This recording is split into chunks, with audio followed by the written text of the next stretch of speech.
तो फ्रेंड्स, आज की वीडियो बहुत ज़्यादा स्पेशल है क्योंकि आज मैंने स्पेशली हैंड रिटन नोट्स तैयार किए हैं और मैं आपके साथ हैंड रिटन नोट्स शेयर करूंगी। मैं आज डिस्कस करूंगी 3 टॉपिक जो कि हैं meaning, definition and characteristics of management. इसकी डिटेल वीडियो आप मेरी देख सकते हैं मेरे चैनल पर जाकर। मैं डिस्क्रिप्शन में भी इसकी डिटेल्स दे दूँगी।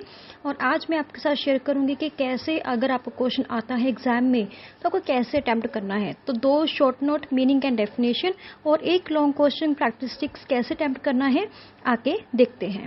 Let's start the video. तो सबसे पहले हम स्टार्ट करने जा रहे हैं एक शॉर्ट नोट से जो कि है मीनिंग ऑफ मैनेजमेंट।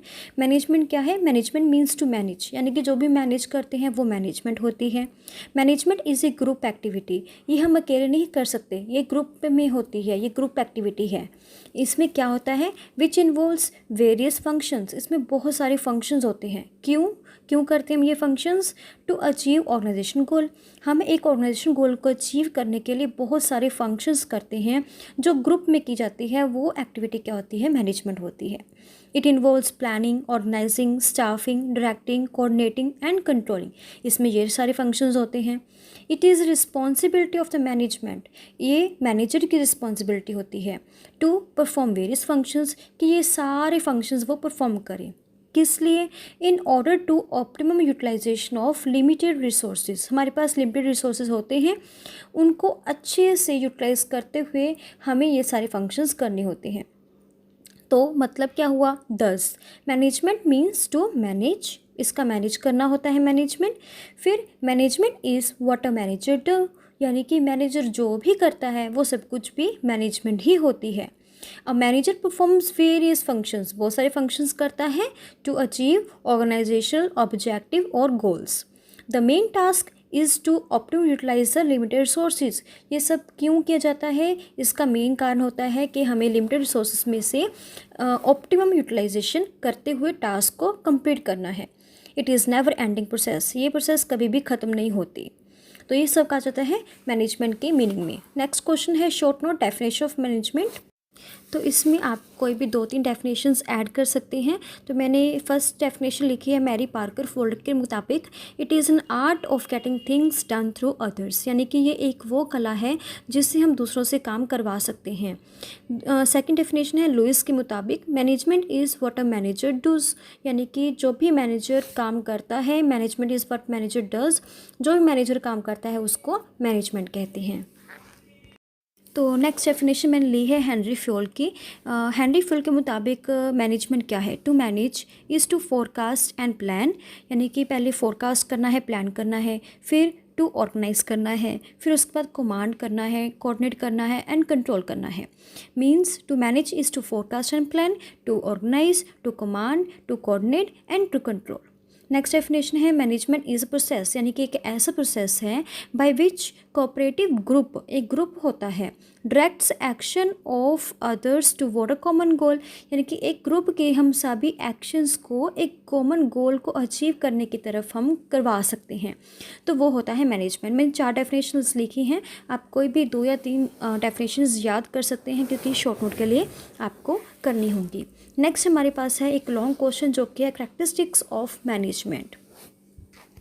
तो इस लॉन्ग क्वेश्चन के लिए आपको सबसे पहले मीनिंग ऑफ मैनेजमेंट लिखना होगा, फिर उसके बाद डेफिनेशंस लिखनी होगी और उसके बाद आपको कैरेक्टरिस्टिक्स एक्सप्लेन करने हैं। तो लॉन्ग क्वेश्चन के लिए मैंने ये पूरा क्वेश्चन 6 पेजेस का तैयार किया है। तो कैरेक्टरिस्टिक्स रीड करते हैं। Management can be better experienced by following features और characteristics. First point is goal oriented process, यानी कि एक ऐसा प्रोसेस है जिसमें सब कुछ सिर्फ गोल को ही अचीव करने के लिए किया जाता है। Management involves a goal oriented process. Every activity is performed, हर एक एक्टिविटी किस लिए परफॉर्म की जाती है? To achieve main organisational goal. It is responsibility of the manager, ये मैनेजर की रिस्पॉन्सिबिलिटी है टू गाइड एम्प्लॉयज़ को कैसे गाइड करना है? टुवर्ड द ऑर्गेनाइजेशनल ऑब्जेक्टिव्स, कि वो सारी एक्टिविटीज़ अपनी ऑर्गेनाइजेशनल ऑब्जेक्टिव को अचीव करने के लिए करें। नेक्स्ट पॉइंट है यूनिवर्सल इन नेचर, यानी कि ये एक ऐसा मैनेजमेंट एक ऐसा नेचर है इसका कि ये यूनिवर्स में सब जगह पर एप्लीकेबल होता है, आप चाहे कहीं पे भी ले लो। तो management is universal in nature, ये हर जगह पर एप्लीकेबल होता है। It can be used everywhere and at every field, यानी कि हर जगह पर हर फील्ड में यूज़ हो जाता है। इट इन्वॉल्व्स दोज प्रिंसिपल्स, ये इसमें ऐसे सिद्धांत होते हैं which are acceptable in the whole universe, जो पूरे यूनिवर्स में एप्लीकेबल है, एक्सेप्टेबल है, इसलिए मैनेजमेंट यूनिवर्स में हर जगह पर एप्लीकेबल है। नेक्स्ट थर्ड पॉइंट है कॉन्टिन्यूस प्रोसेस। एक कॉन्टिन्यूस प्रोसेस है, लगातार चलने वाली प्रोसेस है। Management involves a continuous process, it involves various functions, इसमें बहुत सारे फंक्शंस होते हैं which are performed step by step, जो स्टेप बाय स्टेप चलते रहते हैं। Here first step is planning, सबसे पहले प्लानिंग होता है। नेक्स्ट स्टेप इज़ ऑर्गेनाइजिंग, उसके बाद ऑर्गेनाइजिंग है। And after coordinating controlling is the next step, यानी कि कोऑर्डिनेटिंग के बाद कंट्रोलिंग स्टेप आ जाएगा। लेकिन कंट्रोलिंग लास्ट स्टेप नहीं है, but controlling is not the last function. The planning starts where controlling ends, अगर कंट्रोलिंग ख़त्म हो गई दोबारा हमें फिर से प्लानिंग स्टार्ट करनी होती है। इसका मतलब ये कॉन्टिन्यूस प्रोसेस चलता रहता है। नेक्स्ट पॉइंट है डायनेमिक फंक्शन, ये एक डायनेमिक नेचर का है, यानी कि चेंजेबल है।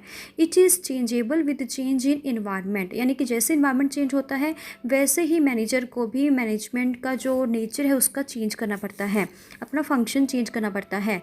Manager has to make different policies and strategies, manager को अपनी पॉलिसीज़ एंड स्ट्रेटजीज़ बाबत चेंज करनी पड़ती हैं, नई नई बनानी पड़ती हैं अकॉर्डिंग टू चेंजिंग इन्वायरमेंट, जैसे इन्वायरमेंट चेंज होता जाता है। यानी कि चेंजिंग इन्वायरमेंट के मुताबिक मैनेजर अपनी पॉलिसीज़ स्ट्रेटजीज़ डिफरेंट बनाते रहते हैं, इसके लिए डायनेमिक फंक्शन है।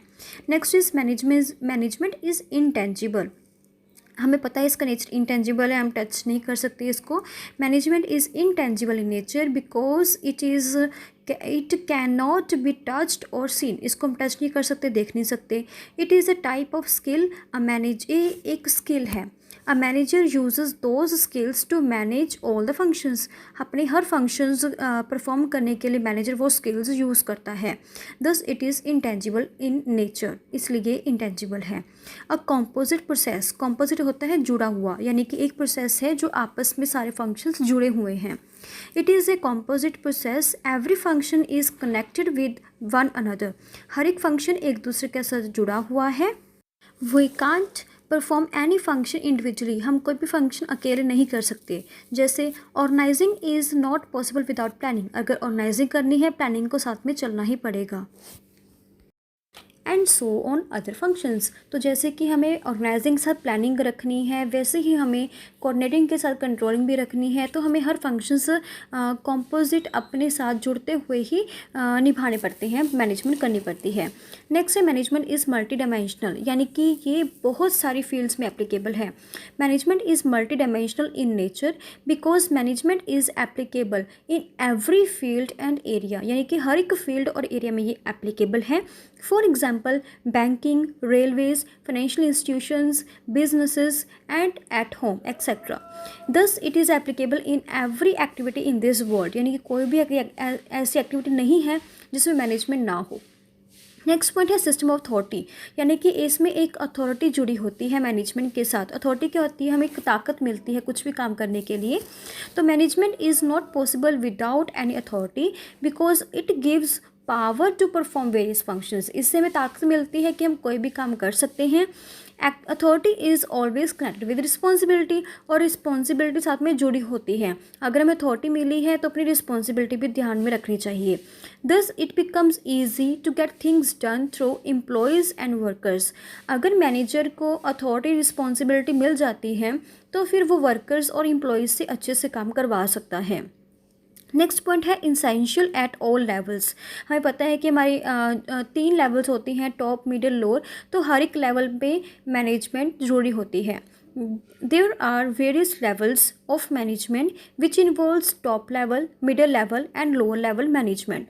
Thus, it is duty of manager at every level to perform various tasks, यानी कि एक मैनेजर की रिस्पॉन्सिबिलिटी बनती है कि वो अपने टास्क को निभाए, चाहे वो किसी भी लेवल पर है। Authorities are given at all levels, हर लेवल पे हमें अथॉरिटी मिली होती है। That manager could achieve that organisation goal, ताकि वो अपना ऑर्गेनाइजेशन गोल अचीव कर सके। नेक्स्ट पॉइंट है एमर्जिंग एज ए प्रोफेशन। अब मैनेजमेंट एज ए प्रोफेशन बन चुका है, हम इसे प्रॉपरली डिग्री ले सकते हैं, professional as a profession knowledge ले सकते हैं। Nowadays management is emerging as a profession. There are various courses available such as MBA। आप MBA कर सकते हैं, कोर्स कर सकते हैं मैनेजमेंट की नॉलेज लेने के लिए। These courses help to get training to develop management skills. इससे हमें मैनेजमेंट स्किल्स सिखाई जाती हैं। These professional follows code of conduct, social qualifications, ये स्पेशल क्वालिफिकेशंस, इसमें कोड ऑफ कंडक्ट्स और क्वालिफिकेशंस होती हैं स्पेशल तरह की। नेक्स्ट है सोशल प्रोसेस। ये एक सोशल प्रोसेस है, इसमें ह्यूमन बींग्स इन्वॉल्व होते हैं, जो करता है वो भी एक ह्यूमन बींग है, जिससे करवाया जाता है वो भी एक ह्यूमन बींग है। It is a social process because it involves activities by human being such as manager and employees, workers, etc. Manager give task and employees complete the task. Business uses resources from the society also. यानी कि जो task करता है वो manager देता भी है और एम्प्लॉयज़ भी टास्क उसको कंप्लीट करते हैं। और ये सब कुछ जो भी रिसोर्सेज को यूटिलाइजेशन करने की बात की जाती है, ये सभी रिसोर्सेज सोसाइटी से ही आते हैं। तो ये सारी प्रोसेस एक सोशल प्रोसेस है। नेक्स्ट पॉइंट है management is a unifying force. यानी कि ये हम एक यूनिटी की तरह एकजुट मिलकर सारा प्रोसेस करते हैं। It is a unifying force. Unifying here means unity, unity होती है एकता। It is responsibility of the manager to collect all the resources together. ये मैनेजर की रिस्पॉन्सिबिलिटी है कि सारे रिसोर्सेज को इकट्ठा करे, एक साथ इकट्ठा करे, टू गेट बेस्ट आउटपुट, ताकि हमें सारे आउटपुट अच्छे से मिल जाएंगे। क्योंकि हम कुछ यूज़ करेंगे, कुछ नहीं करेंगे तो आउटपुट बेस्ट नहीं आएगी। Not only the resources but workers should complete the task in a team work. यानी कि सिर्फ रिसोर्सेज नहीं बल्कि वर्कर्स को भी टीम में मिलकर काम करते हुए टास्क को कंप्लीट करना चाहिए। Thus it is a unifying force. इसलिए हम कहते हैं कि मैनेजमेंट एक यूनिफाइंग फोर्स है। नेक्स्ट है बोथ आर्ट एंड साइंस। ये सबको पता ही है, management is an art because it is an art of getting things done through others. क्योंकि ये कला होती है कि हम दूसरों से काम कैसे करवाते हैं, जो कि हर एक की अलग अलग होती है। Management is a science. ये साइंस भी है, सीखते भी हैं हम। Because it involves those principles which are universally applicable. ये हम पता है कि हम इसमें कुछ प्रिंसिपल्स होते हैं, सिद्धांत होते हैं जिसको यूनिवर्सली एप्लीकेबल मिली हुई है। नेक्स्ट पॉइंट है बैलेंसिंग इफेक्टिवनेस एंड एफिशिएंसी। ये बहुत इंपॉर्टेंट पॉइंट है। इफेक्टिवनेस क्या होता है? अगर हमें काम दिया गया है, हमने कंप्लीट कर दिया, दैट इज़ वेरी इफेक्टिव, कि आपने काम कंप्लीट कर दिया, वेरी गुड। एफिशिएंसी क्या होता है? आपने काम तो पूरा कर लिया, तो क्या कितनी अच्छी से वो काम पूरा किया, दैट इज़ एफिशिएंसी। तो मैनेजमेंट काम भी पूरा करता है, टास्क पूरा करता है, ऑर्गेनाइजेशन गोल अचीव करता है, बट एफिशिएंसी के साथ, ऑप्टिमम यूटिलाइजेशन के साथ काम पूरा करता है। तो इसलिए management helps to make balance between effectiveness and efficiency. Effectiveness means to complete the task within limited time period. जितना टाइम दिया गया था उसमें कंप्लीट किया task, that is effectiveness. And efficiency means to complete the task in best way. यानी कि अच्छे से आपने कब कैसे पूरा किया, विद मिनिमम वेस्टेज, कम से कम वेस्टेज में पूरा किया, with optimum utilisation of resources etcetera. तो आप कितनी अच्छे से काम पूरा करते हैं वो होती है एफिशिएंसी, और ये दोनों में बैलेंस बना के रखता है, दैट इज़ मैनेजमेंट। तो एंड में आपने जैसे 14 पॉइंट्स हो चुके हैं, तो आप एंड कर सकते हैं कंक्लूजन के साथ। ये बहुत ही अच्छा एक हेडिंग होता है, आप इसको ज़रूर ऐड कीजिए लॉन्ग क्वेश्चन में। Thus management is that process which helps to accomplish means to achieve the organisational goal by optimum utilisation of limited resources. ये अभी हमने पढ़ा सब कुछ। Manager performs various functions and this is a continuous process which never ends until the organization goal is not achieved। तो तब तक करेंगे जब तक हमारा गोल अचीव नहीं जाता। तो ये था हमारा पहला लॉन्ग क्वेश्चन, जो कि है नेचर ऑफ मैनेजमेंट। इसमें आपको तीन पॉइंट्स एक्सप्लेन करने हैं। फर्स्ट मीनिंग, फिर डेफिनेशंस, फिर उसके बाद हमारा करैक्टरिस्टिक्स या फिर नेचर्स। तो इस तरह से आप लॉन्ग क्वेश्चन बना सकते हैं। मैंने कोशिश की अपने हैंड रिटन नोट्स पेश करने के लिए। So thank you so much. अगर आपको वीडियो अच्छी लगी हो तो प्लीज़ आप इसको अच्छे से याद कर लीजिएगा, अच्छे से प्रिपेयर कर लीजिएगा। फिर भी कोई क्वेश्चन हो, इसमें कोई भी पॉइंट समझ ना आया हो तो आप मुझसे पूछ सकते हैं। Thank you so much and keep watching my all the videos.